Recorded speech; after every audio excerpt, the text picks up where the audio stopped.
Pour me présenter un petit peu, ça fait depuis 2014, dans le fond, que je tourne. Comme l'a dit notre président, dans le fond, en 2016, j'étais allé faire une formation en Irlande avec Glenn Lucas. Sinon, depuis ce temps-là, ben, je tourne. J'ai une petite entreprise que je fabrique des bols, des salières poivrières, des moulins à café, comme je vais vous présenter aujourd'hui. Dans le fond, je me spécialise vraiment dans le tournage. Là, avant, je faisais un peu de tout comme ébénisterie. Maintenant, je suis spécialisé tournage. Fait que, ce que je vais vous présenter aujourd'hui, probablement que ceux qui me connaissent de près l'ont déjà vu dans mes produits passés. Et ceux qui ne l'ont jamais vu, vous allez probablement trouver ça intéressant. C'est un beau compromis, là. C'est quelque chose que j'apprécie vraiment beaucoup tourner. En fait, là, le mécanisme, je ne sais pas si vous le voyez bien, là, c'est ça ici. C'est pas petit, c'est une grosse manivelle. C'est un moulin à café à l'ancienne. Fait que probablement plusieurs d'entre vous avez vu ça sur une boîte carrée avec un petit tiroir, là.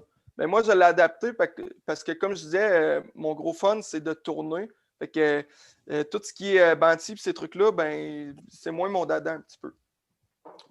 Donc, je pars avec une pièce. Souvent, je vais me faire un laminé de plusieurs essences de bois pour avoir un beau côté wow. Là, présentement, je suis parti d'une pièce d'amarante, un bloc.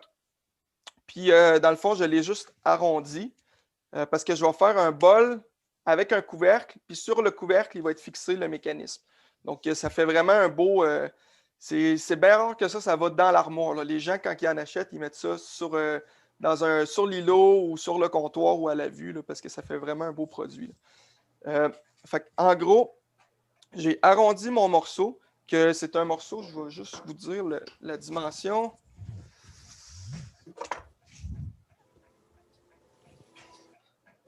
Okay, donc, présentement, j'ai un morceau qui avait 6 pouces.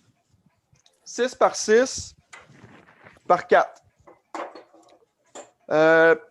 Vous pouvez y aller à votre guise. Là. Moi, je trouvais que vraiment, entre 5 et 6 pouces, ça donne une belle grosseur, puis ça donne une bonne stabilité parce que le mécanisme sur le dessus, c'est plutôt débalancé.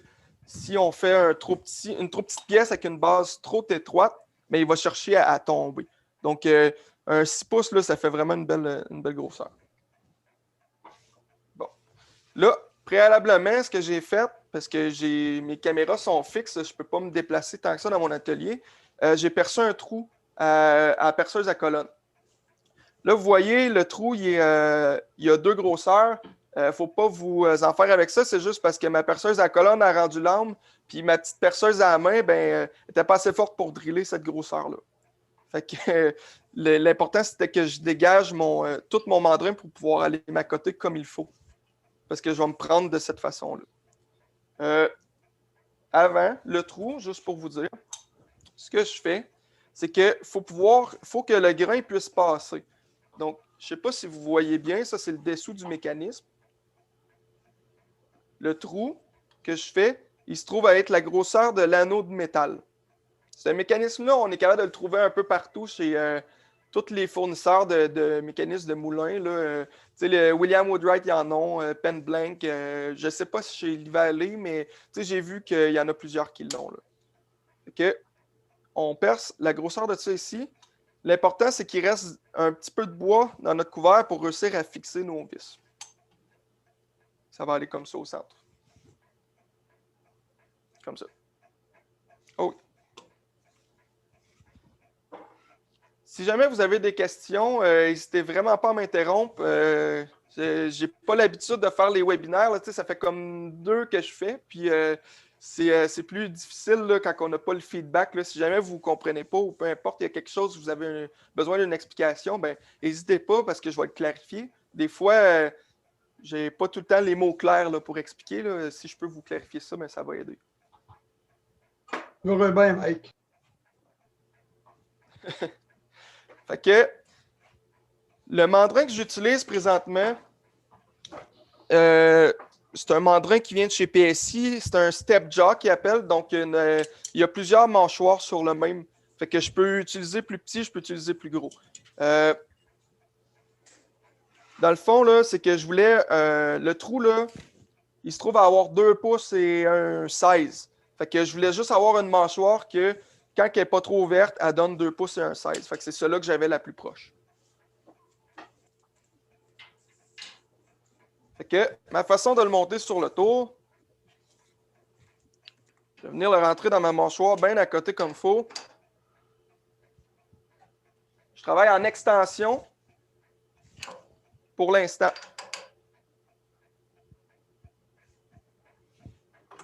Donc, j'ai mon morceau. Si vous n'êtes pas à l'aise, vous pouvez mettre une contrepointe. C'est sûr que ça limite le fait que la pièce puisse sortir. Moi, je suis confiant qu'avec le tenon que j'ai présentement en extension, puis je suis confiant que ça ne va pas arracher de là. Je vais être prudent en dégoussant. Donc, je ne mettrai pas la contrepointe parce que je trouve ça gênant, surtout quand c'est une petite pièce comme ça. Ça va prendre l'espace que j'ai besoin pour aller faire mon tenon. Parce qu'on fait pareil comme si on faisait un petit bol. Après ça, on va découper une section ici pour faire le couvercle.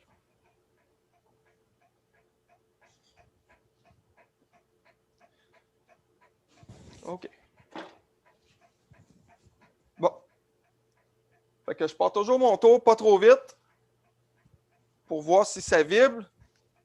Après ça, je vais le monter.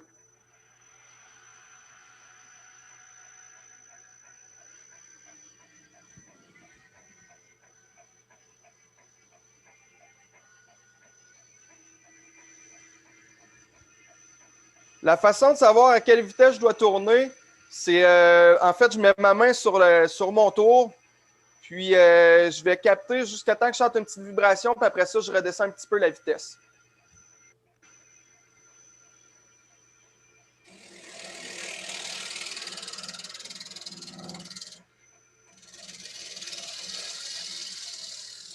Donc là, présentement,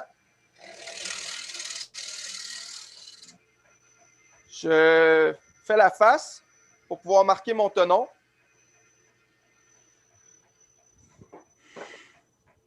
Je vais utiliser ce mandrin-là pour le maintenir en place. Fait que ce que j'ai fait, c'est que je le tiens en position presque fermée. Puis je viens mesurer comme ça ici pour mesurer mon tenon pour le rapporter dessus.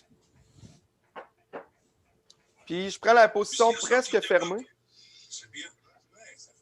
Je prends la position presque fermée parce que c'est à cet endroit-là qui est à un parfait diamètre, dans le fond. Si tu rouvres un petit peu, ben, les mâchoires ne font pas un rond parfait, puis ça va laisser des marques sur ta pièce.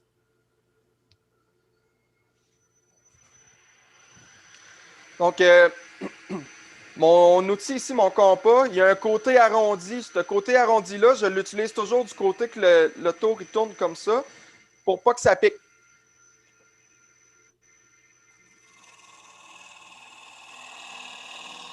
Je ne viens pas toucher à la pièce avec ce côté-là, mais par contre, je l'arrondis quand même au cas où ça arriverait pour être sûr de ne pas me blesser. Donc là, je vais aller enlever du matériel pour me faire un tenon.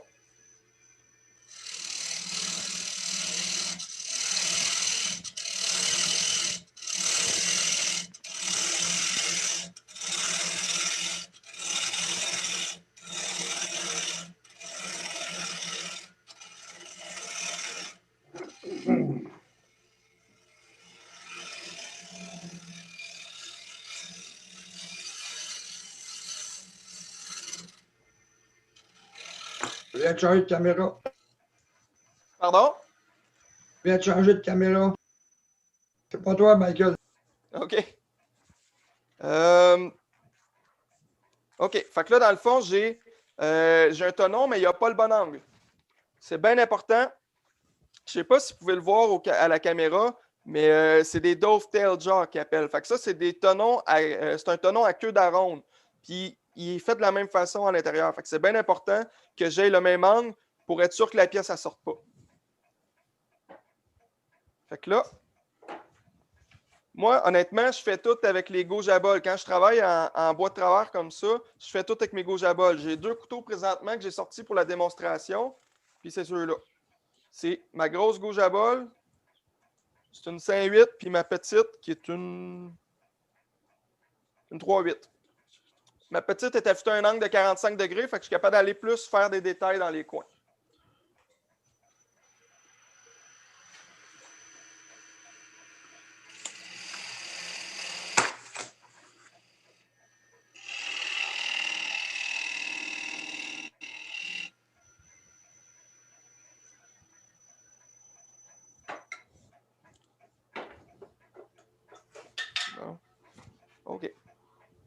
Fait que là, c'est le moment que je vais déterminer ça va être quoi la forme. Je vais vraiment comme si je tournais un bol. Fait que il faut que je me garde en tête que la base, il faut qu'elle soit plutôt grosse parce que si je la fais trop étroite, ça va être renversant. Puis, il faut que j'essaie d'y aller avec un esthétique. Puis là, ben, c'est le fun quand on a une pièce comme ça qui est plutôt. Tu sais, comme j'ai pas fait de laminé, je vais avoir le grain continu tout le long. Fait que ça va être le temps d'arrêter puis de voir, bon, mais qu'est-ce que je pourrais faire pour bonifier le coup d'œil de cette pièce-là. Des fois, ça va être une petite arête, ça va être une petite nuance. Là, on va faire un petit trait. Ça peut être de brûler avec un fil ou peu importe. Là. Fait que la, la façon que je vais tourner l'extérieur, pour ceux qui me connaissent, vous savez déjà, vous m'avez déjà vu faire. Je vais tourner en changeant de main. Je vais y aller gaucher. Puis la raison est bien simple, c'est parce que si je reste comme ça ici, mais que je dégrossisse, tous les copeaux vont me revoler dans le visage. Fait que je ne ferai pas exprès. Si je change en étant gaucher comme ça, je ne sais pas si vous voyez bien, mais les copeaux, ils vont s'en aller là. Puis même si je suis motivé, je peux mettre une poubelle, puis ils vont s'en aller direct dedans.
OK.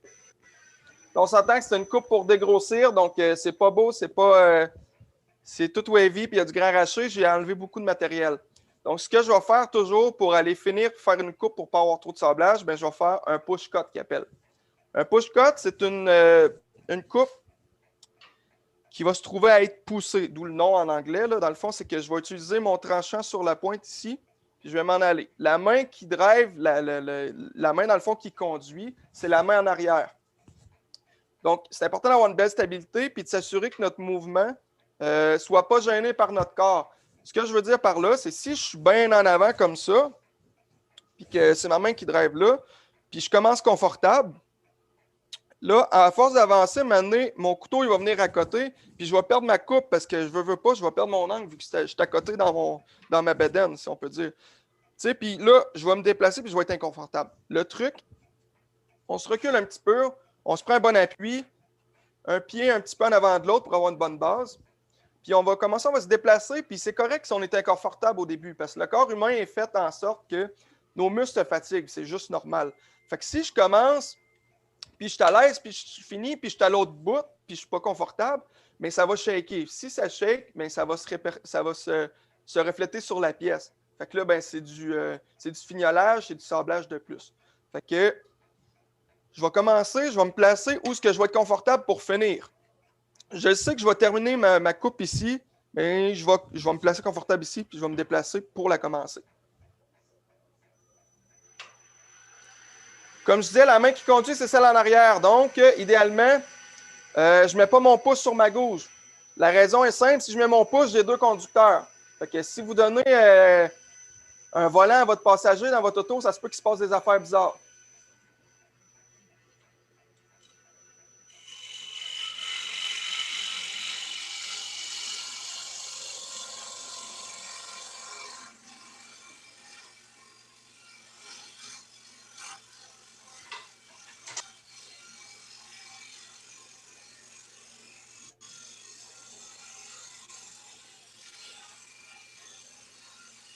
Quand je dis que c'est celle en arrière qui conduit, là, la preuve, c'est que je peux enlever ma main en avant.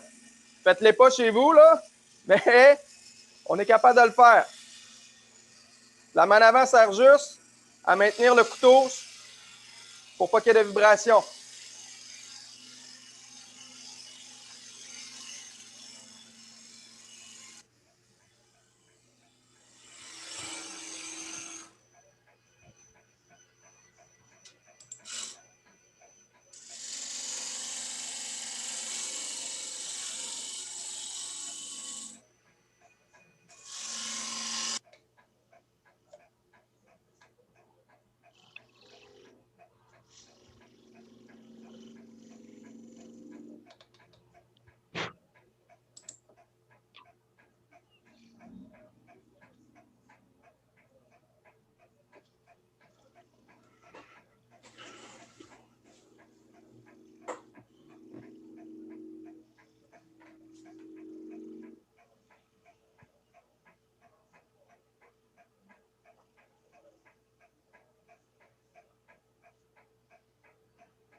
Je ne sais pas si vous avez remarqué, mais mes bras, oui, forcément, ils travaillent un petit peu, mais la plupart du travail se passe dans mon corps.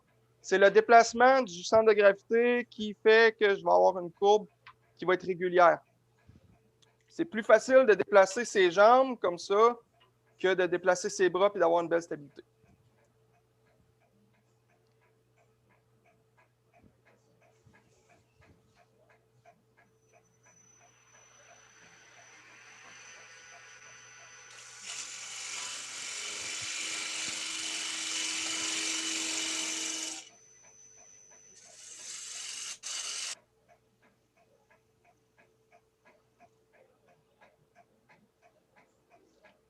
OK.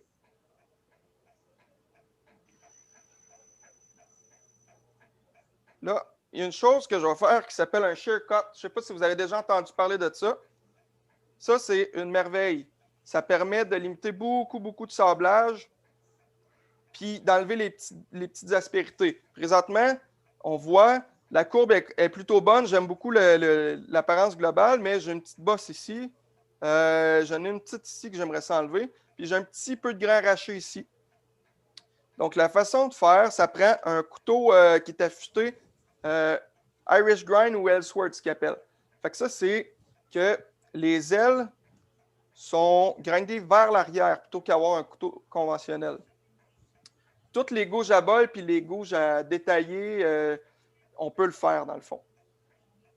Celui-là, il y a un angle de 55 degrés. Là, ce que je vais faire, c'est que j'ai descendu mon porte-outils. C'est bien important que le porte-outils soit assez bas. Puis la poignée de notre couteau va se retrouver à être très, très basse. Puis ce qu'on veut faire, c'est aller chercher un angle de 45 degrés. Je ne sais pas si vous voyez bien ici, avec la caméra du haut peut-être. C'est d'aller chercher un angle de 45 degrés avec le tranchant pour pouvoir se déplacer. Puis vous allez voir, ça fait des petits cheveux d'ange. Ça, c'est signe qu'on fait une coupe très, très fine. Fait que c'est ça. Je vais vous montrer un petit peu. C'est pas facile à maîtriser au début. C'est pas une coupe c'est une coupe très sensitive. À partir du moment qu'on va l'avoir capté comment le faire, qu'on va avoir senti le feeling de la douceur, là, on sait qu'on a vraiment le bon résultat. Donc, puis c'est une coupe qui n'est pas très... c'est une coupe que c'est difficile de catcher, d'avoir des accrochages. On arrive, on est talonné, après ça, on fait juste fermer un petit peu. Puis là, on commence à avoir des petits cheveux. Je ne sais pas si vous le voyez bien.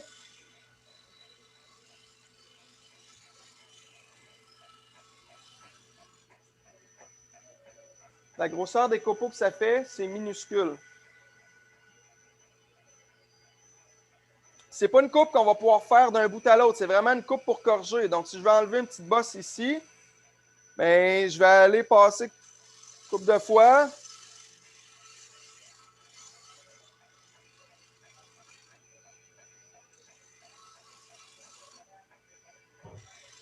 Il ne faut pas pousser sur cette coupe-là. On laisse le couteau travailler.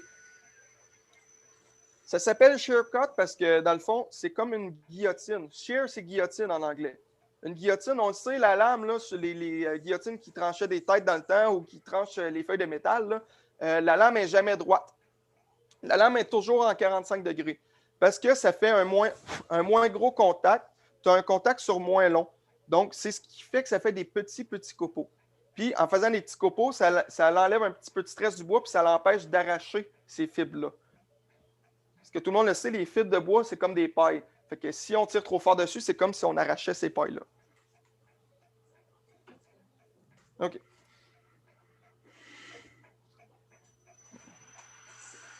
Je vois qu'il y a une main levée. Je ne sais pas, je vois juste iPad à la main levée. Je ne sais pas s'il y avait une question. Non? OK. On va continuer.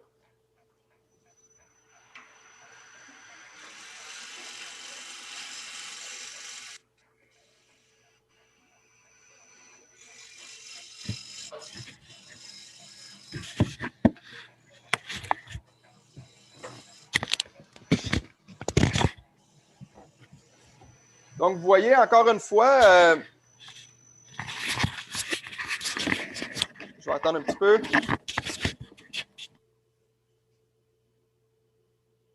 OK.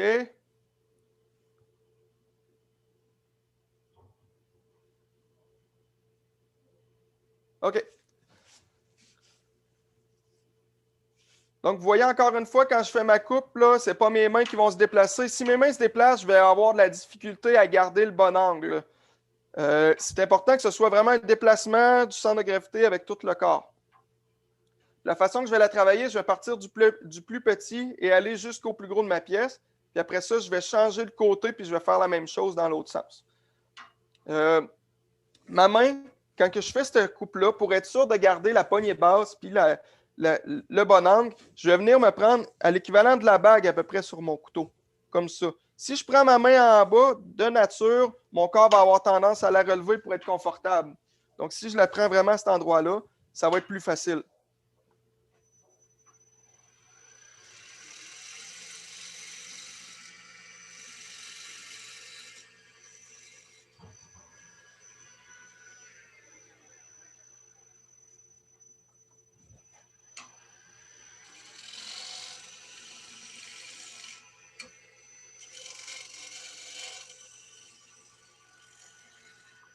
Donc, vous voyez, j'ai changé de côté, je fais la même chose, mais dans l'autre sens. On peut utiliser les deux ailes de notre couteau sans problème.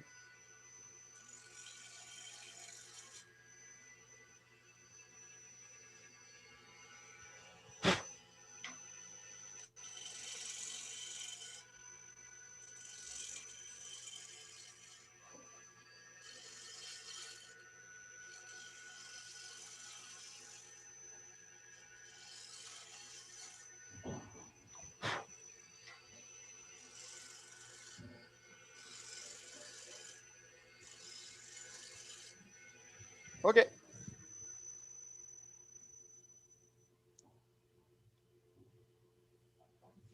Donc là, normalement, je suis à l'étape que je sablerai mon extérieur. Ah, non, c'est vrai. Il me reste le petit edge ici à faire. Je vais le faire.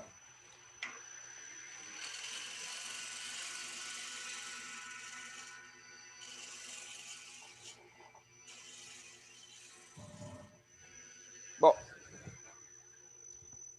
Donc, comme je disais, normalement, je sablerais mon extérieur, puis je le finirais. Moi, je finis à peu près tout à l'huile puis à la cire d'abeille, parce que j'aime bien ça, les produits naturels. Fait que dans le fond, c'est ça.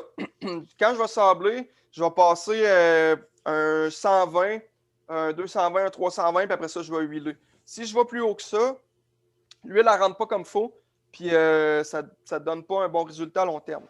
Fait que pour ceux qui veulent finir une pièce encore plus que ça, l'idéal, c'est vraiment, on arrête autour de 220, 320, on huile, après ça, on ressable plus fin, puis on ruile. Mais au moins, il faut que l'huile aille pénétrer un petit peu là, à l'intérieur du bois. OK. Des questions jusqu'ici? Non, ça va? J'aurais une petite question. Oui. Quand tu fais ton shear cutting, là, comme tu dis, là, Ouais. tu sais, ton porte-outil est très bas, mais ton tranchant, il arrive-tu à peu près à l'égalité du centre de la pièce? Dans l'axe? Ben, en fait, là, ça, c'est une question piège. Non.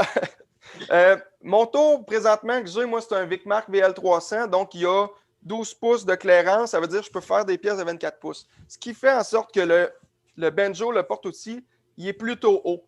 Quand on va se retrouver à faire du shear cutting sur un tour qui est plus un tour de table, là, comme j'en ai un aussi, un petit tour, là, ben, c'est difficile d'arriver au centre de la pièce. Parce que le fait est que sinon, tu vas être à côté, puis tu vas être à côté dans le bed, comme on peut dire. Là. Fait que va falloir que tu sois un petit peu plus haut, puis t'appoigner un petit peu moins basse. Tu n'auras pas le choix. Sauf que si vous avez un tour qui est, mettons, comme un 12-24 ou quelque chose du genre, là, idéalement, c'est à peu près en centre de la pièce ou un petit peu plus haut. Là. Merci. Donc, si je peux juste, je vais juste leur démontrer. Là. Je vais le faire comme si je le faisais sur le bord ici. Là.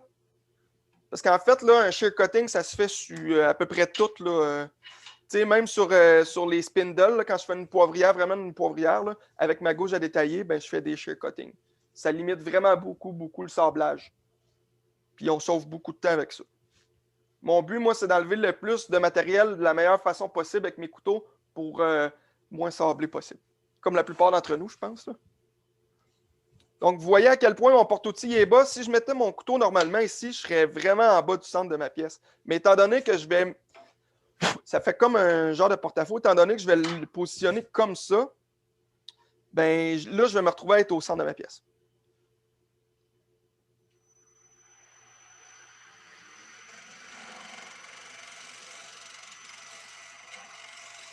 Vous voyez, je fais juste flatter le bois carrément.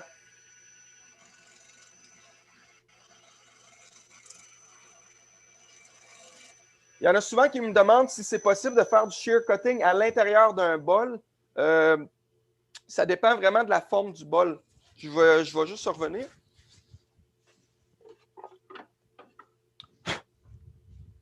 Si je fais un bol comme ça, on s'entend, c'est un bol avec un grand diamètre. Là. Il y a à peu près 18 pouces. Puis il n'est pas très profond. Il y a un petit peu plus que 2 pouces et demi. Fait que je vais être capable d'aller faire un shear cutting à l'intérieur, mais pas dans le rebord ici. Mais je me suis toujours sauvé ça. Là. Si je fais un shear cutting sur ça, ben, j'ai beaucoup moins de grands rachis ici. Là, sur une assiette, un bol pas trop profond, ça va. Sur un bol profond, c'est impossible. Ça ne marchera pas. Vous ne serez pas capable d'aller chercher le bon angle puis vous allez accrocher et kicker. Fait que faites pas ça dans un bol fermé.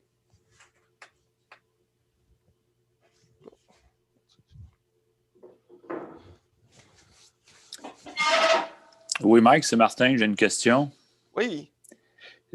Pour rester dans le shear cutting, j'aimerais ça que tu me dises, des fois, moi, j'utilise mon outil, mais j'y vais de reculons. J'ai l'impression que c'est moins agressif quand j'arrive dans un petit paquet de sillons. Comment tu vois ça? Puis est-ce que c'est un shear cutting ou bien c'est juste un scrapage de reculons que je fais? Le shear cutting, en fait, c'est la position de ta gauge. Si ta gauge est positionnée à 45 degrés, puis que tu fais juste des petits copeaux, c'est un shear cutting. Si jamais tu es positionné droit, je ne sais pas si tu vois bien, là. Si tu es positionné droit, ou si je peux vous le montrer, comme ça ici, ça c'est un scraping. Ça, c'est sûr qu'on arrache le grain, on le coupe pas. Comme ça, on le coupe. Puis, vous m'avez peut-être vu faire tantôt, là, ici, là, j'ai zigonné, j'ai fait avance, recul. C'est, je dirais qu'il y a deux méthodes de pensée là-dedans. Là. Il y a, les puristes vont dire tu n'as pas le droit de reculer avec un couteau. Moi, je vais te dire, si tu as un bon résultat, puis que ça ne te cause pas des plantages, puis que ce n'est pas dangereux pour toi, pourquoi pas? Moi, je trouve vraiment que ça fait un bon résultat. Avance-recul, si jamais tu as vraiment une bosse qui est ici, puis qui est tannante, pourquoi tu ferais juste avancer tout le temps? Il faut tout le temps que tu te repositionnes. Si tu avances puis tu recules, tu as toujours ton bon tranchant, tu ne perds jamais ta coupe. Fait que tu fais juste avancer, reculer. Là, je vais vous donner un exemple. Parfait. Donc, je pourrais faire ça comme ça ici. Mais moi, j'y vais comme ça.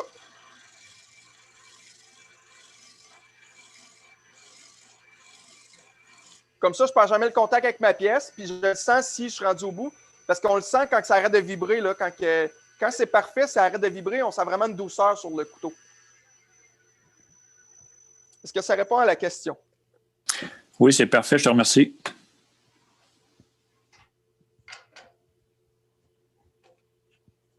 Est-ce que j'ai un timekeeper dans la place? Parce que ça se peut que je perde le fil.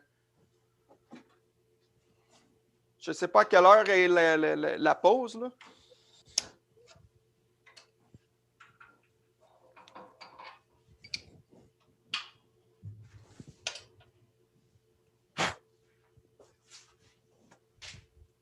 OK. C'est toi qui décides de l'heure. J'ai quand même quoi, presque 50 personnes à accommoder. OK. Donc, ce mandrin-là, c'est un. Je me fais souvent poser la question. Là. C'est un VM 120. Fait que ça irait mieux si je prenais la bonne clé. J'aime beaucoup ce mandrin-là. Je trouve qu'il est vraiment plus précis que les autres que j'ai.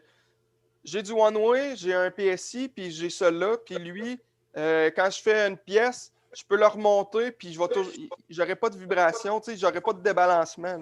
J'apprécie vraiment la qualité de ça. Là. Pas que les autres sont pas bons, mais je trouve que lui, il a une coche de plus. Là. Nova, Titan, puis le VM 120, c'est les tops. Regardez, là, je l'ai reviré, là, puis ça roule parfait. Là. Tu sais, j'ai aucun débalancement. Normalement, je ne sais pas, peut-être que c'est mon one-way qui a quelque chose, mais sur mon talon, je ne peux pas faire ça, je vais avoir vraiment un débalancement. Je serre, mais pas à tout casser. La raison, c'est que si je serre trop fort, ben, je vais endommager mon tenon. Le bois, il n'y a pas la même densité partout. Là, de l'amarante, c'est assez dur, fait que c'est pas si pire. Si vous travaillez avec un bois qui est un peu cossi ou de la plaine, de l'érable giguère, peu importe, là, on s'entend, c'est des super beaux bois, sauf qu'ils ont tendance à avoir beaucoup de variations de densité. Fait que si vous serrez trop fort, ben, le mandrin, dans un coin, la mâchoire va rentrer plus dans un coin que dans l'autre, puis ça va débalancer votre pièce pas mal. C'est mieux d'arrêter plus souvent puis de vérifier s'il n'y a pas pris de lousse que de le serrer trop fort. J'ai déjà vu du monde arracher des tenons tellement qu'ils ont serré fort. Fait que ça, on ne veut pas voir ça. Ça donne le même résultat au final. Le bol, il finit par en revoler. Ça, on ne veut pas ça.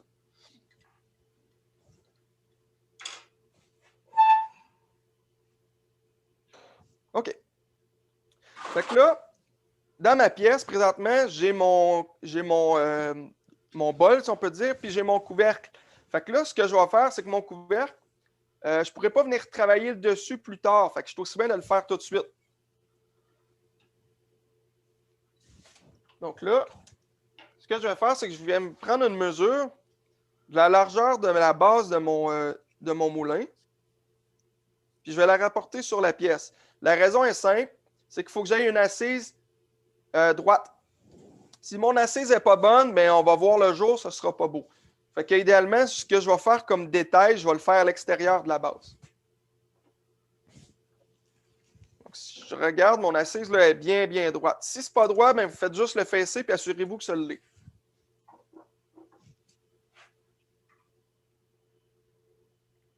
Je ne sais pas pour ça, je ne sais pas si vous aviez déjà vu ce truc-là. Je tiens à vous le partager parce que moi, ça a vraiment changé ma vie de tourneur, là, pour vrai. Une bande d'aile qui est fixée sur le porte-outils avec du tape deux faces. Du tape autocollant sur les deux côtés. Puis, dans le fond, le fil, il passe, puis je mets juste une petite tie wrap ici pour pas que ce soit gênant. Puis, ça coûte vraiment pas cher. Puis, on voit toujours à l'intérieur de la pièce. C'est vraiment merveilleux pour vrai. Donc,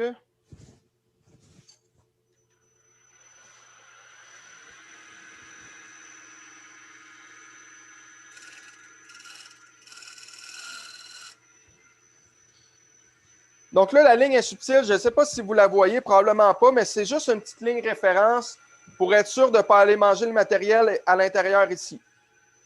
le reste, ben, je peux m'amuser. Je vais commencer par faire ça un petit peu.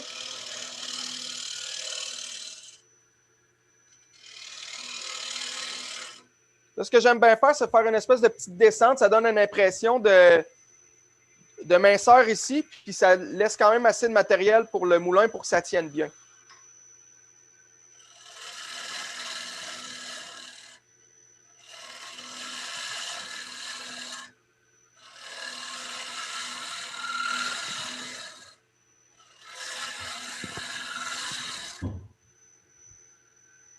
Là, je vais baisser mon porte-outils.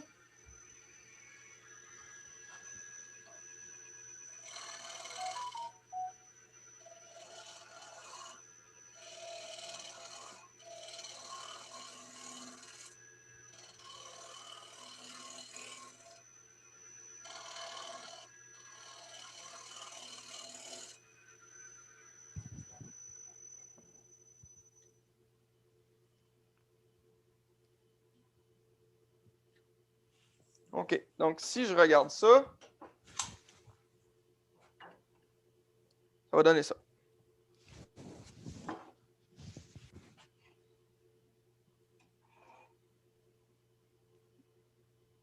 Pour le couvercle. Michael, Oui. est-ce que tu es capable de faire un zoom sur ta caméra qui est en haut? Non. OK, correct. Ben, peut-être, mais là, présentement, je ne sais pas. Il faudrait que j'aille dans mon programme, le logiciel. Dans le fond, elle est comme pas assez proche. Ben, on verrait mieux, mais ça va comme ça pareil, là. Je vais aller voir très rapidement.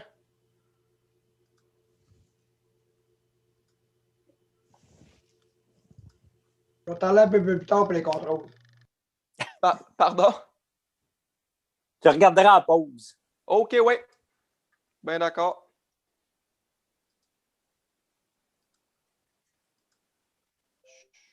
OK. On revient à vous autres. Je vous avais perdu. Parfait. Donc, je vais prendre mon couteau à saigner. Là, ce que je vais faire, c'est que je vais couper mon... je vais couper ici le couvercle. Ce que je fais, je vais commencer par mon plus gros couteau.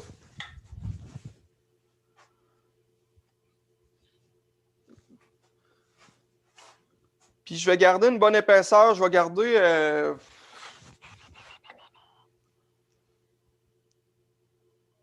ouais, 3,16, mettons. Je vais garder 3,16 à partir du rebord. Puis je vais couper le reste pour me faire une assise sur mon couvercle pour qu'il ne se déplace pas, là, si on peut dire. Dans le fond, c'est que je vais couper. Puis dans mon couvercle, dans mon bol, je vais faire une petite rainure pour être sûr que ça se promène pas pour pas que la tête elle tombe.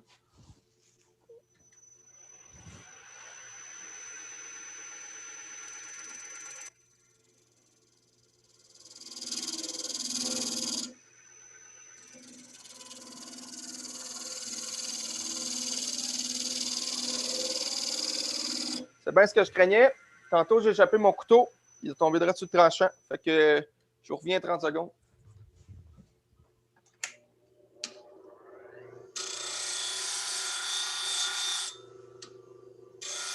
Salut, M. Simon. OK, je suis revenu.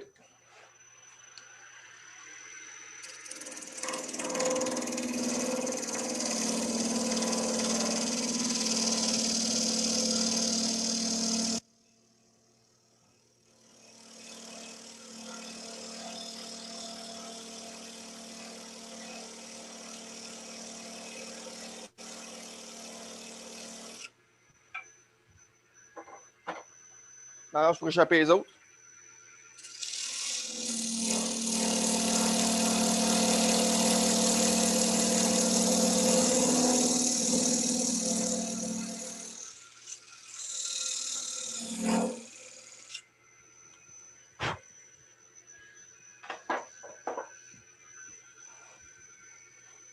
Fait que là, je vais aller le couper au complet. Là, c'est peut-être là que je vais utiliser ma poupée mobile.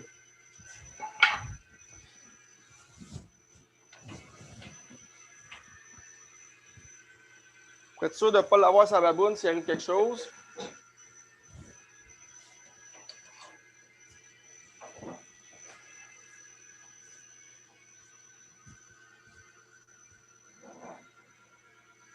Je vais me mettre ça en garantie. Donc, j'utilise mon petit couteau à saigner le plus mince possible pour ne pas enlever trop de matériel.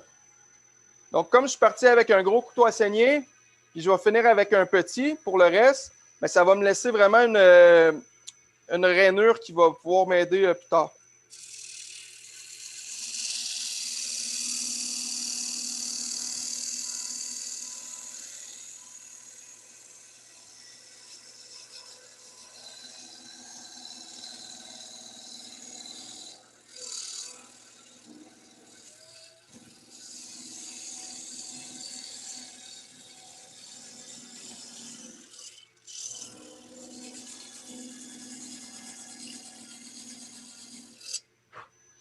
Wouhou! Fait chaud là-dedans.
OK.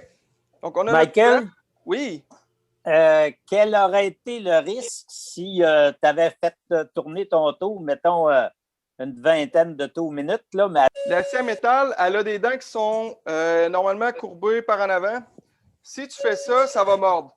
Tu peux le faire, mais je te conseille d'inverser le sens de ta lame pour pas que ça kick. OK. Mais je suis pas fervent de ça. C'est des affaires pour avoir soit la scie à la baboune ou des fois, ça peut kicker. Ça peut casser la lame, puis si une lame cassée, ça peut passer assez rapidement bord en bord un doigt. Je peux vous en parler d'expérience. J'ai fait une niaiserie il y a un petit moment. J'étais en train de percer avec une mèche 3-8. Puis quand j'étais arrivé dans le fond, ça a kické. La mèche 3-8 a cassé, puis elle m'a passé bord en bord l'index.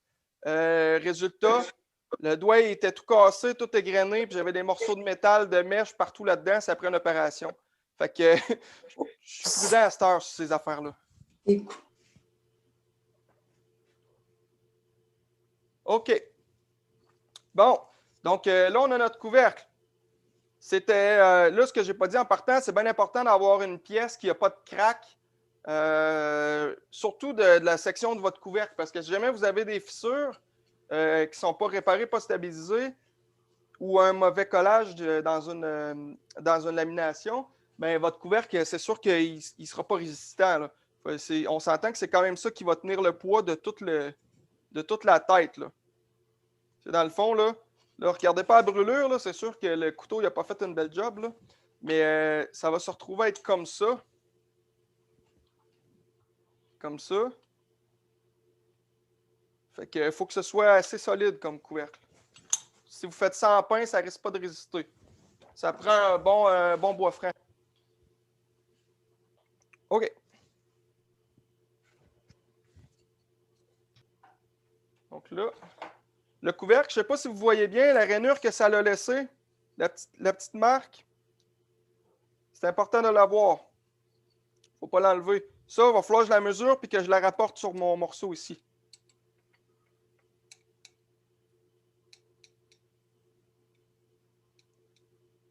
C'est ce qui va empêcher le couvercle de se déplacer dans le bol.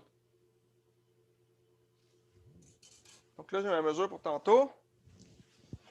Là, c'est le moment d'avoir du plaisir, de creuser.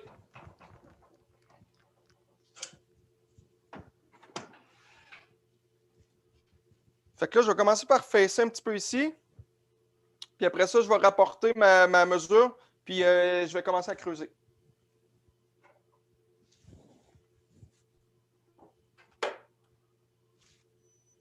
Oh!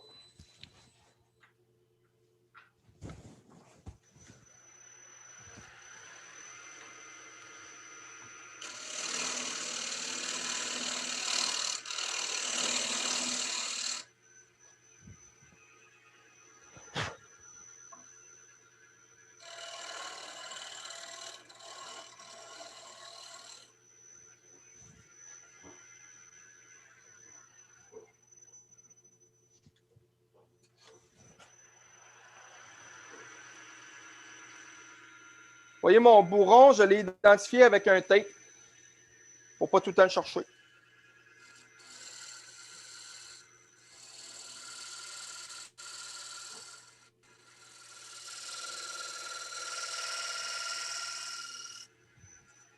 Donc ça, cette rainure-là, c'est exactement l'emplacement que celle-là ici va arriver. Ce qui est super important, c'est pas d'aller creuser plus loin que ça ici. Il faut que je garde ce rebord-là. Fait que quand je vais creuser tout le long, je vais toujours me laisser une petite marge de sécurité que je vais venir terminer à la fin. J'aurais quelque chose à suggérer. Vas-y. Oui, c'est que, étant donné que tu commences une nouvelle étape, ce ne sera pas le moment idéal pour faire la pause puis repartir avec ton creusage après? Ben, si on est rendu là, ça va faire plaisir à ma vessie. Je ne sais pas. Là. Ouais. OK.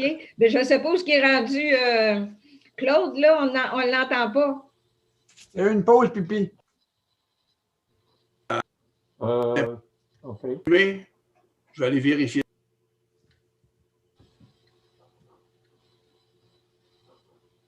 Bon, OK, on peut prendre la pause. J'étais parti au téléphone avec d'autres. Et puis, bon, OK.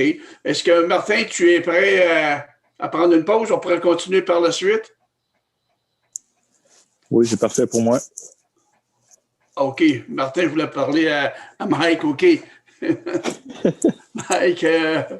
Mike, es-tu prêt à... Moi, je suis prêt. OK. Tu n'as pour combien de temps après ça?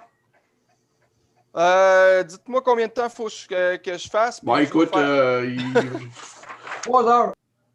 3 heures. Bon, ça ne me fait rien, c'est pour vous autres, moi. Vous moi, payez j'ai le des lunch pièces. normand? OK. Donc, on revient dans 10 minutes. C'est suffisant? 11h20. Depuis 11h20, ça va donner 15 minutes. Plutôt Ok, 10h20, Claude. 10 Pardon? heures, ben, 10h20, OK, c'est parfait. Fait qu'on va revenir à 10h20. En attendant, Bertrand nous a préparé un vidéo pour les pièces du show and tell et puis les défis. Fait que durant ce temps-là, ça va tourner. Vous aurez l'occasion de voir qu'est-ce qu'il y a eu de placé. Fait que Bertrand vient de nous placer ce partage-là de photos. Fait que bon café, bonne pause. On vous revient à 10h20. N'oubliez pas de désactiver vos caméras durant la pause. Les caméras, Régent? Les micros. Les micros, oui. Les micros, oui. C'est beau, hein? Oui, oui.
Bon, OK. au retour de la présentation, on vous demanderait de fermer vos micros, s'il vous plaît.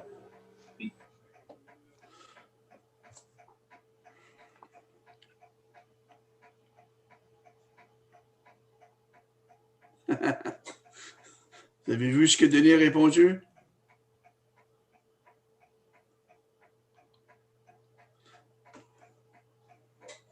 C'est bien son style. OK. Est-ce que tout le monde est revenu? Qui n'est pas là?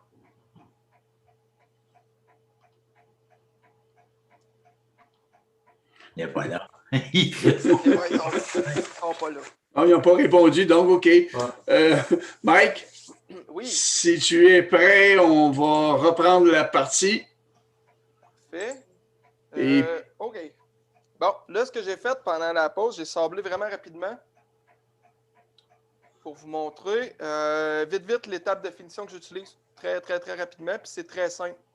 Donc là, vous pouvez voir, c'est pas parfait comme sablage, mais on est là. On ne le voit pas d'ici tellement. Non, ok, parfait, ça, c'est bon. Fait que dans le fond, j'utilise toujours une huile naturelle. Là, présentement, celle-là, c'est l'huile de Mike Mahoney.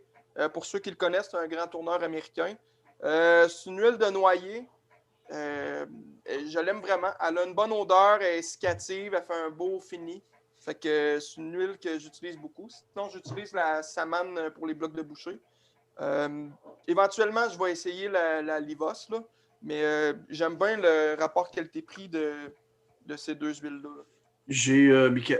Mike, j'ai essayé dernièrement de EVO, Oui. le Easy Solo. Et puis?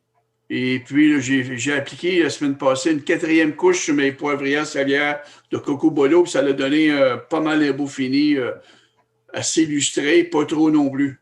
C'est le fun parce que c'est québécois aussi, là, cette entreprise-là. Oui, c'est du Lac-Saint-Jean, Saguenay, là. Ouais, il ne faut pas se tromper, hein, ils n'aiment pas ça, eux autres. Non, je suis d'accord avec ça, pour ça, je me suis repris. C'est pour toi, Michael. Ouais, oui, bien, il faut juste qu'on finisse par savoir, hein. Fait que... On va voir Martin bientôt, tu vas les avoir. Oh! OK, vas-y, Michael. Fait que... Mais c'est pas de longueur, c'est ça qu'ils disent? On en met, surtout quand on a du bois avec le grain ouvert, là, ça va pénétrer bien en masse. Sauf de longue en gris. Si? Sauf que si c'est de longue en gris. Ouais. Là, c'est le fun parce que quand tu travailles avec un bois dur comme l'amarante, on est capable d'aller chercher un sacré beau lustre. Fait que là, ben, mettons, je vais mettre de l'huile en masse, puis après ça, je vais faire chauffer ma pièce avec ma guenille sur le tour. Ça, c'est mon truc, un petit truc personnel, là. Dans le fond, c'est que j'ai pas besoin d'attendre aussi longtemps entre les couches, là. Fait que là, j'en mets abondamment. Idéalement, normalement, on laisse l'huile pénétrer un petit peu avant de le faire chauffer, là. On laisse un bon 5 à 10 minutes. Ça va rentrer bien comme il faut. Mais là, pour les besoins de la cause, je vais y aller de suite. Ce que je fais, moi, je mets mon tour en renvers. Je trouve ça plus facile d'appliquer une pression sur le dessus qu'en dessous. Fait que... Puis je vais au maximum de vitesse que je suis capable d'avoir sans que ça vibre.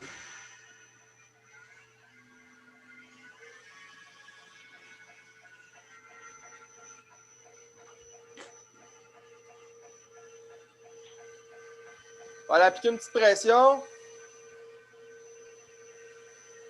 Puis enroulez jamais un chiffon, une guenille ou whatever autour de vos doigts. Ne jamais faire ça, c'est super dangereux. Fait que je le tiens toujours du bout des doigts. Comme ça, si jamais, puis c'est jamais un gros tapon non plus, là, pour pas que ça s'enroule dans le mandrin ou peu importe. C'est toujours un petit chiffon.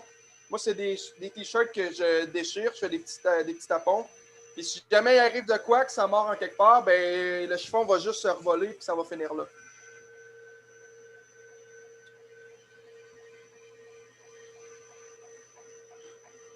Tu y mets combien de couches?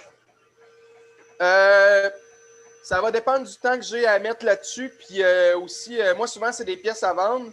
Fait que ça va dépendre du budget de la personne. Parce que je suis capable de faire des couches à l'infini, si je veux. Là. On s'entend, c'est même je peux aller avec un shellac, là, un genre de Obi Shine Juice, on peut dire. Là. Fait que c'est de la résine de gomme lac, de l'alcool dénaturé, puis la même huile que j'utilise ou de l'huile de lin. Je vais réussir à bâtir un fini qui va être aussi lustré qu'un époxy au final, là, si je veux, avec plusieurs couches. Là. Mais ça dépend du résultat que je veux, du lustre que je veux, puis du temps que j'ai pour le faire.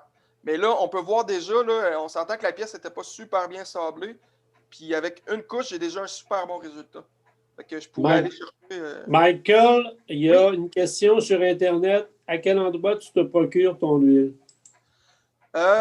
Pour ce qui est de la Samane, qui est la plus facile à se procurer, moi, je suis au centre du Québec, donc je suis à Kings Falls. Elle est produite à Victoriaville, cette huile-là. Fait que c'est local. Moi, j'aime bien ça, encourager le local. Je vais directement à l'usine là-bas, j'achète ça en gallon. Ça revient une bagatelle. Ça coûte 80$ pour un gallon. C'est vraiment pas cher, puis je peux faire... pour vrai, je peux faire facilement 1 an avec un gallon, puis je sors quand même beaucoup de produits là, avec ça. Oui. Tu pourrais peut-être donner l'adresse, Bertrand, pour le mettre sur le site aussi, là. Oui. Les coordonnées de ça. Oui. Puis, dans le fond, pour la Mahoney, c'est plus difficile.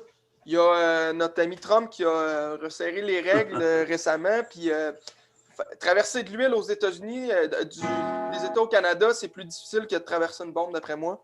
J'en avais commandé une directement de Mike Mahoney sur son site Internet. Puis, malheureusement, il ne pouvait pas me l'envoyer. Fait qu'il m'a remboursé, là, mais il n'y avait aucun moyen que je pouvais en avoir. Je sais qu'il y a... c'est ça. Je sais qu'il y a Woodchucker qui sont capables d'en avoir. Je ne sais pas quel miracle qu'ils font, mais fait qu'à cette heure, je l'achète là. Donc, ça ressemble à ça. Dans le fond, là, je vais faire le nombre de couches que j'ai de besoin.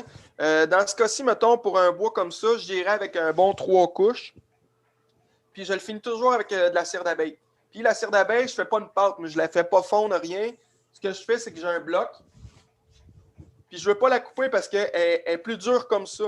Fait que ce que je fais, c'est que je vais venir l'appliquer quand la pièce tourne. Ça va fondre, ça rentre dans la part du bois. Puis ça vient imperméabiliser. Ça donne vraiment un bon résultat, un fini soyeux. Puis ça sent vraiment le bonheur en plus. Vous voyez, j'en mets une bonne épaisseur. Ça vient fondre la friction du bois. La chaleur que ça fait, ça vient faire fondre la cire. je prends un chiffon de nœud, puis je viens mettre une pression, puis là, ben, je viens finir de le faire fondre. Là.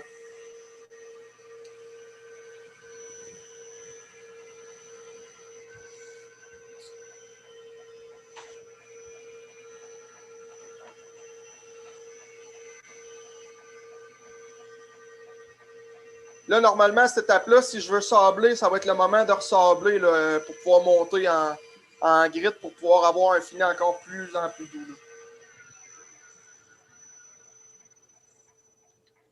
Donc, vous voyez, là, on a un beau lustre.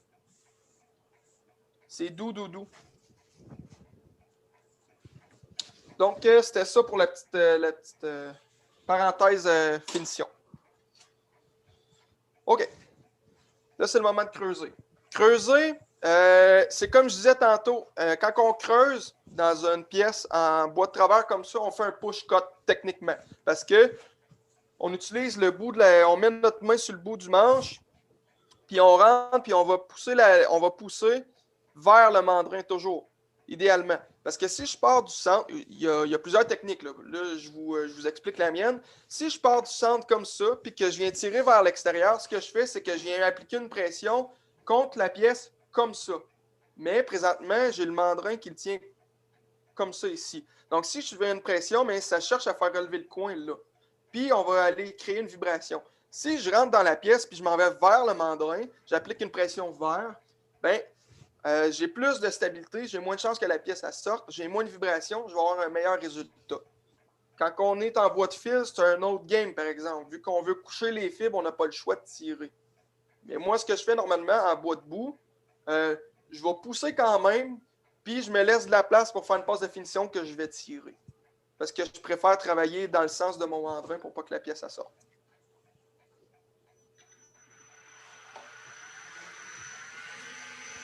Donc, ce que je vais faire, c'est que je vais venir faire des rainures.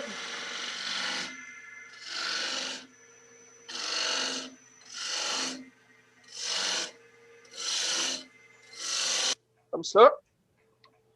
Et si je regarde, mon porte-outil est un petit peu trop bas. Je ne suis pas au centre de ma pièce. Et je vais me remonter.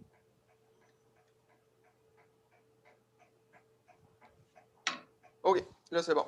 Fait que les rainures, là, ce qui vont servir, c'est à venir barrer mon couteau pour ma coupe. Parce que si j'essaie de rentrer directement sans rainure, si je n'ai pas exactement le bon angle, ben, le couteau va skater, comme on peut dire. Skater, là, ça veut dire qu'il va partir par là ou qu'il va partir par là. Puis c'est bien dur à retenir. Il faut vraiment rentrer à 90 degrés, puis la flûte fermée bien égale. Si jamais je suis comme ça, il va partir par là. Si je suis trop comme ça, il va partir par là. Puis si je suis trop bas, il va partir par là, puis si je suis trop haut, il va partir par là. Fait qu'il faut vraiment être égal. Avec la pratique, on est capable, mais idéalement, on se fait une rainure. Là, vous avez vu, moi, je l'ai faite avec ça, la rainure, parce que je suis habitué. Mais normalement, vous pouvez prendre un skew. Vous pouvez prendre un petit skew comme ça. Puis juste venir faire votre rainure comme ça.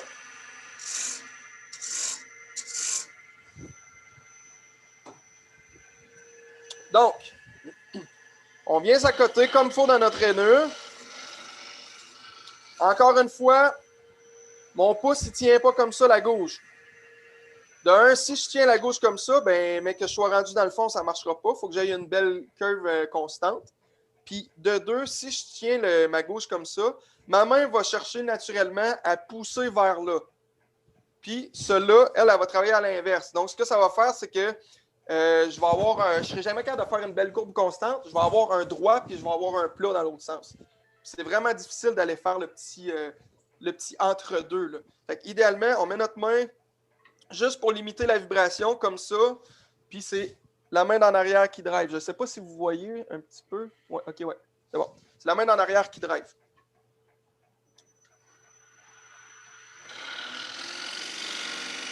Fait que là, je viens à côté. Je vais ouvrir ma flûte. Ça va commencer à couper. Là, ce qui est foqué un peu, c'est parce que j'avais un trou. Donc, ça va sautiller au début, puis après ça, ça va se placer.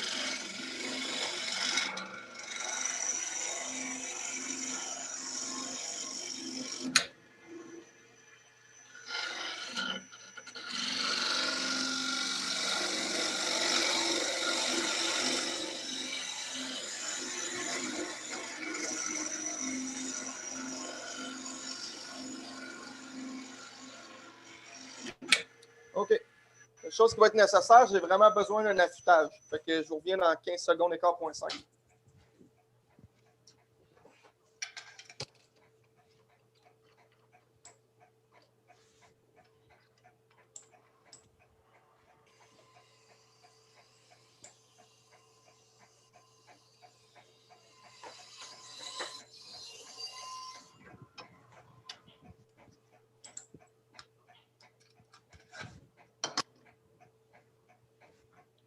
OK, ça va aller mieux un petit peu.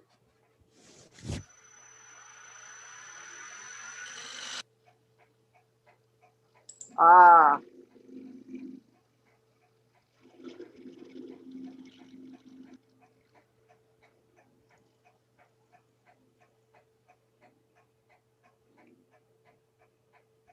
OK. La même chose que tantôt. Je vais me placer, je vais avoir la jambe gauche un petit peu plus en avant, la jambe droite un petit peu plus en arrière pour avoir une bonne stabilité. Je vais m'assurer que quand je vais terminer ma coupe, on s'entend que ma gauche elle va être au centre de ma pièce comme ça. Je vais m'assurer qu'elle ne vienne pas m'accoter dans la bedaine. Puis je vais être capable de faire ma coupe d'un bout à l'autre.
Une question?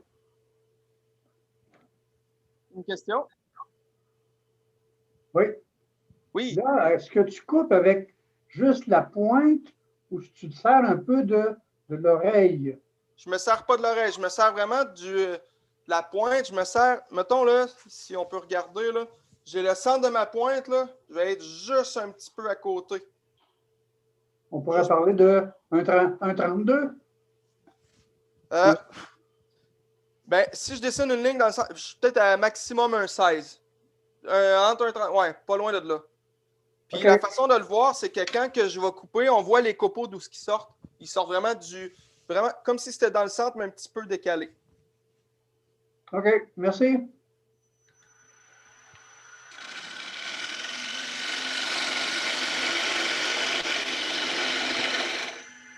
La pression appliquée, c'est comme je disais tantôt, c'est vraiment là, ma main en arrière, elle va pousser vers le mandrin.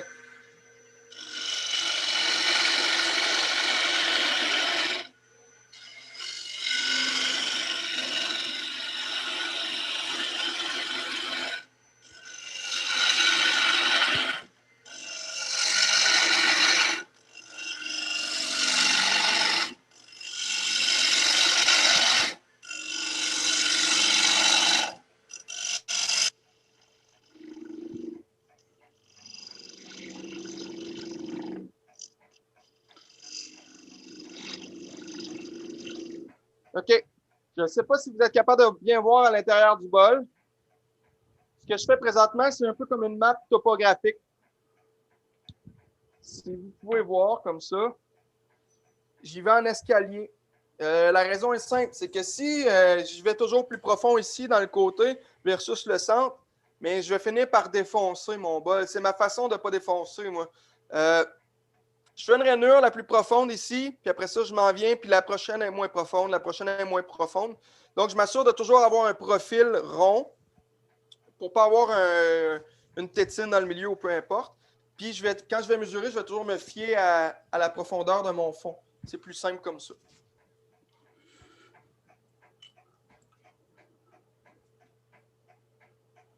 là, je vais rentrer un petit peu mon porte-outils pour me donner un petit peu moins de levier. Là. Tu sais, quand on est rendu loin, ça devient, il y a une grosse tension sur le couteau, c'est plus difficile. Il y en a qui travaillent avec des porte-outils ronds. Moi, j'ai pris l'habitude avec un droit, puis ça va bien. Fait que je repars toujours du centre, je vais creuser un petit peu plus au centre, puis je vais m'en revenir, je vais toujours faire cette étape-là. Là, je vous ai fait des petites passes pour vous montrer. Normalement, je fais des passes d'à peu près un demi-pouce de large.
OK. Donc, là, ici, il ne faut pas oublier, j'ai ma rainure. J'ai un profil pas si mal. Là, c'est pas parfait parce que je me laisse toujours de la place pour faire une passe de plus de finition, si on peut dire. Ce qui est difficile quand on fait un bol qui est plutôt fermé comme ça, si on peut voir même, il rentre par en dedans, c'est que lorsqu'on va bouger la gauche, il faut vraiment être concis sur la courbe. Il faut suivre la courbe de l'extérieur. Puis, c'est un mouvement qui est assez rapide, là. Mais, en fait, c'est difficile et pas en même temps. Il faut visualiser le mouvement avant. Fait que je vous conseille, si vous n'êtes pas à l'aise, de vous pratiquer sans que ça tourne. Fait que vous visualisez le mouvement, vous le faites. OK, ça se fait librement, je vais être capable. C'est un peu comme aller en vélo. Si on roule vraiment pas vite, ben c'est sûr que nos poignets vont shaker comme ça. Fait qu'idéalement, ben, notre pièce, elle tourne à une bonne vitesse, puis on y va d'un pas assuré, si on peut dire. Puis, OK. Je vous conseille de peut-être vous pratiquer sur des pièces qui ne coûtent pas trop cher au début parce que ce n'est pas vraiment évident. Mais vous allez voir, ça va plutôt bien. Là. Après l'avoir fait une couple de fois, là, ça va bien. Tu n'as pour combien de temps, Michael? Combien de temps qu'il me reste? À peu près, oui. Pardon? Puis je dis, ouais, c'est ça, pour savoir un peu, là, dans 8 minutes, tu as assez? 10. Ouais, 8-10, c'est bon. Okay. Parce qu'on va être près de 11 heures, fait que...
Bon.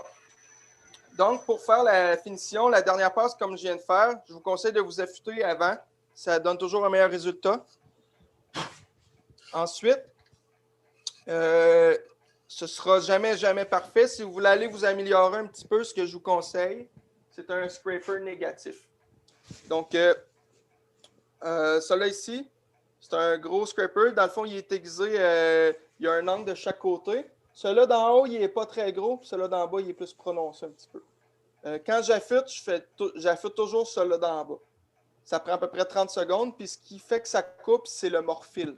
Donc, ce n'est pas un couteau qui reste affûté très longtemps. Il va servir à faire une passe, puis après ça, il va falloir que je le réguise. Ça fait vraiment un bon résultat, par contre. Fait que là, je vais aller enlever les petites imperfections qui me dérangent.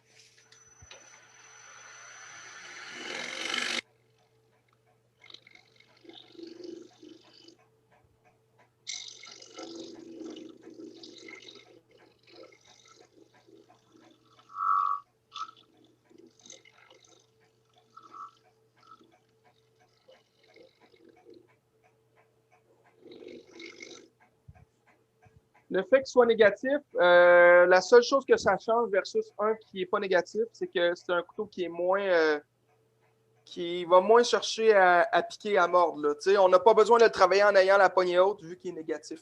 Puis ça fait des plus petits copeaux, donc ça donne un meilleur résultat avant le sablage. Là.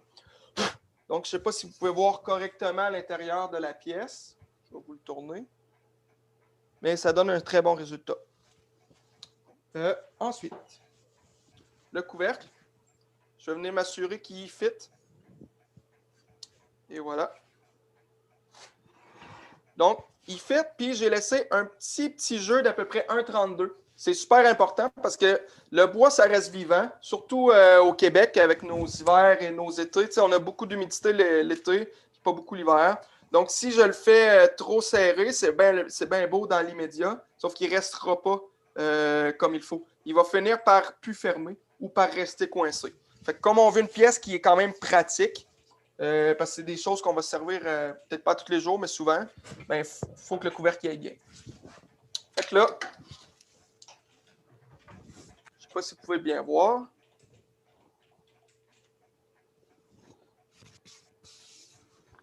Donc, le couvercle, là.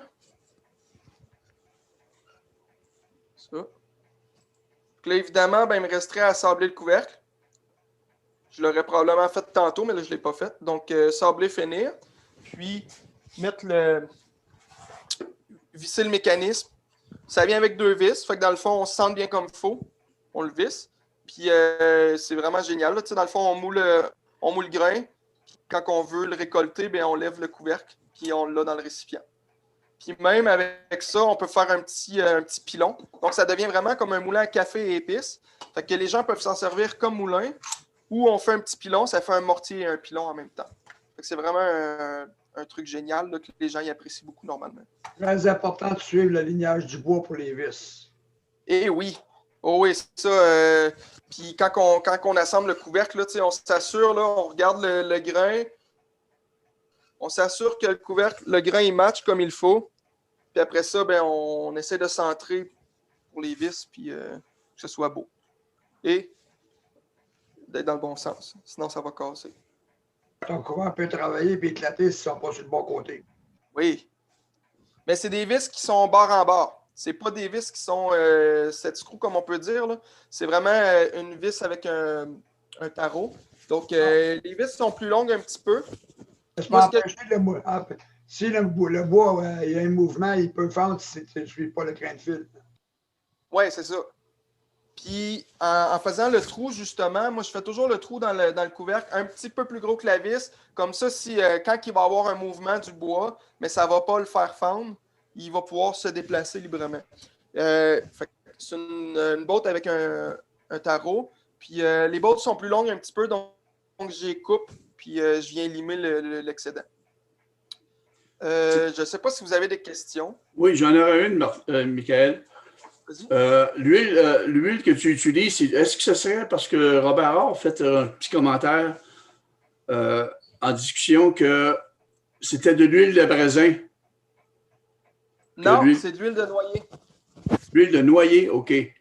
Parce qu'il y a OK. Il y a Michel Gagnon qui utilise l'huile de raisin polymérisée. On parlait de l'huile samane, là, Claude, aussi. Là. L'huile samane? L'huile samane, c'est de l'huile de raisin. OK. Parce que puis son huile américaine, c'est de l'huile de noyer, c'est de l'huile américaine qui essaie de faire passer aux douanes. Oui, c'est ça. Ça, là, c'est la samane pour bloc de boucher. Ça, c'est de l'huile minérale avec de la cire d'abeille dedans. OK. Parce que l'huile d'abrasin, il faut vraiment se méfier. Là. Souvent, il y a de la térébenthine dedans. Il faut regarder dans les ingrédients mais comme il faut. Comme moi, tout ce que je fabrique, c'est des trucs alimentaires, mais j'essaie de ne pas utiliser de solvant. Fait que vraiment, cette huile-là, c'est 100% naturel. C'est sûr que la samane comme ça, elle ne va pas durer aussi longtemps qu'un autre. Il faut que les gens y en remettent. L'avantage de ça, c'est que ça se trouve partout. Dans toutes les quincailleries, il y en a, ça coûte 12$ un demi-litre. Puis les gens y en ont pour la vie. Là, on peut tout traiter ce qu'il y a dans notre cuisine avec ça. C'est juste que ça prend un petit entretien une fois de temps en temps. Mettons, une fois par mois, on voit que le bois il se dessèche un petit peu, on en remet, puis ça garde un bon vivant. Là. OK. Michael, il y a une autre question. Il y a une personne qui demande, il ne comprend pas exactement suivre le grain du bois pour faire tes perforations. Peux-tu être plus précis? Fais-nous une marque de crayon s'il faut avec ton grain de bois et tes trous, s'il te plaît. OK. Mon grain du bois, ça en va comme ça. Je ne sais pas si vous le voyez bien. Je vais essayer de mettre un petit peu de lumière. C'est difficile à la caméra. Là. Oui, on le voit très bien, Michael. OK. Donc, le grain s'en va comme ça. Idéalement, ici, c'est mon rebord. Ici, c'est mon rebord. Puis ici, ça va être ma face. Donc, je vais faire mes trous centrés ici comme ça. Le moulin va se retrouver à être comme ça. OK. Finalement, tes trous, tu es fait dans le même sens que le fil de bois. Ça permet le mouvement du bois. Oui, le mouvement du bois. Parce que si je le fais sur le côté ici, quand le bois va bouger, parce que la façon naturelle que le bois va bouger, ici, puis là, ça va shrinker vers l'intérieur. Non, vers l'extérieur, pardon. Puis ici, ça va shrinker vers l'intérieur, sur les côtés. Eux autres, ils vont se rapprocher les ailes. Puis eux, ils vont s'éloigner. Donc, si mon trou, c'est un trou un petit peu houblon, donc un petit peu plus gros, il va permettre le mouvement, puis ça va bouger librement. Ici, mon trou, même il peut être plus grand, ça va peut-être pas avoir d'influence, sauf que ça risque plus de casser, parce que la partie ici est beaucoup plus faible que là. Comme ça va tirer par là, mais la partie, elle peut se séparer, elle peut casser. Je ne sais pas si c'est clair. Oui, merci, Michael. Parfait.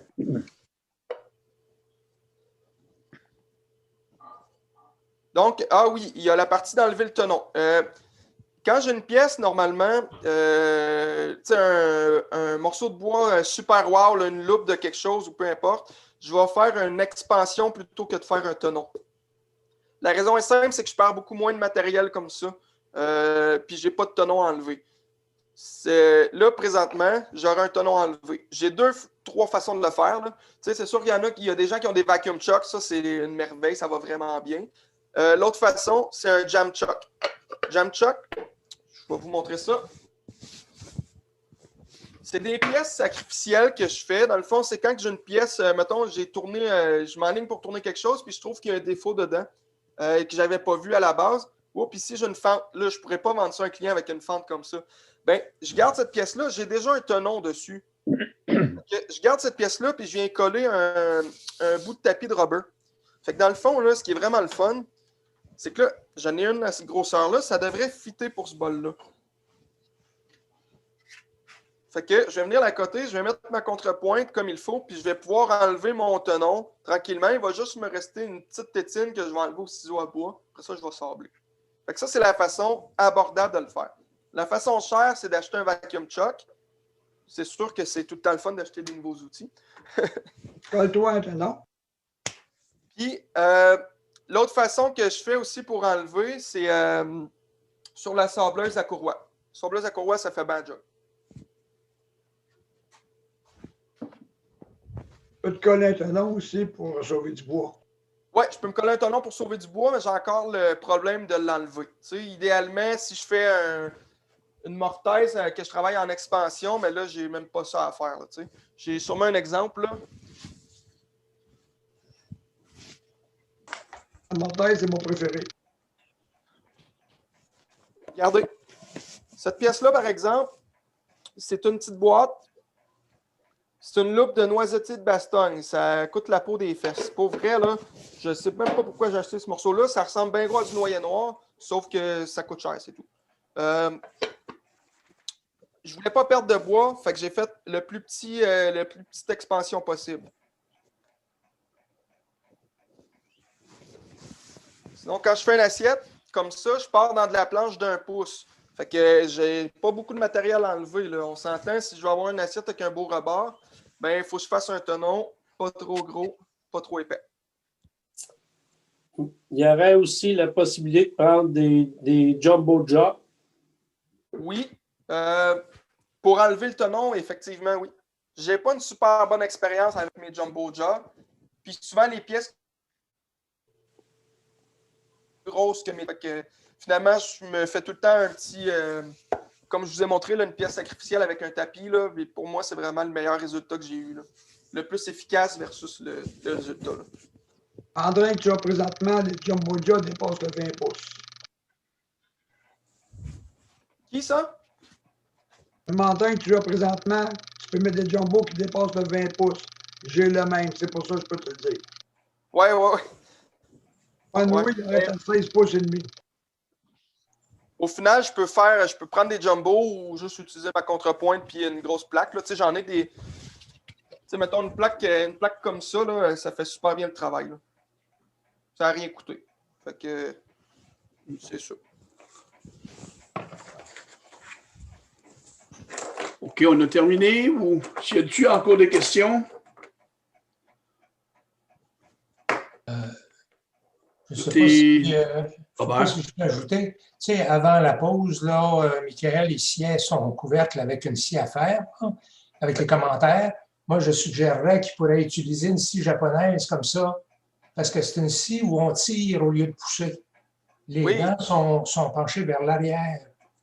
Alors, c'est peut-être moins dangereux que de tourner sa scie à fer à l'envers. Effectivement. C'est sûr que c'est moins dangereux. C'est un bon outil, ça, à avoir en ébénisterie là, aussi. Un bel outil de précision qui va bien. Fait que merci, Michael, ou Mike, selon ce que tu préfères. Je préfère Mike, c'est correct.